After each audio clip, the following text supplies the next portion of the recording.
антимонопольная служба. Сим-карты не будут дорожать. Пока. Только после заключения рабочей группы, которая всесторонне изучает этот вопрос, будет вынесено официальное решение. Вопрос повышения цены на сим-карты изучается рабочей комиссией, и по всей вероятности, в ближайшее время их стоимость не изменится. Об этом сегодня заявил глава антимонопольной службы Таджикистана Садик Адерзода. Когда рабочая группа, которая всесторонне изучает этот вопрос, вынесет свое заключение, потом мы можем сообщить официально, будут ли повышены цены на сим-карты или нет, сказал он. Напомним, с 1 сентября 2018 года стоимость одной сим-карты должна были составить 250 самони, $26. Тогда после многочисленных жалоб и статей в СМИ, в вопрос вмешался сам президент и на заседании правительства дал поручение до 1 января 2019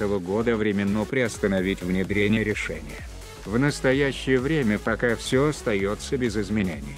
Мобильные операторы ждут решения рабочей комиссии. Кроме этого, Кадерзода ответил на вопросы по поводу взимания комиссионных процентов в терминалах для оплаты услуг. Глава антимонопольной службы заявил, что это незаконно. Как я отмечал ранее, антимонопольная служба продолжает принимать меры против тех компаний, которые вопреки закону продолжают взимать проценты от общей внесенной суммы за платежи, сказал Кадерзода. Антимонопольное ведомство разъясняло, что согласно пунктам порядка и требованиям соединения к сети электрической связи и услуг, связанных с ней, во время перевода средств на баланс пользователей, абонентов, с принятого платежа проценты взиматься не должны.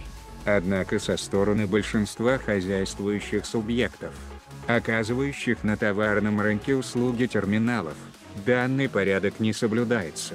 В платежных терминалах продолжают взимать проценты за оплату услуг.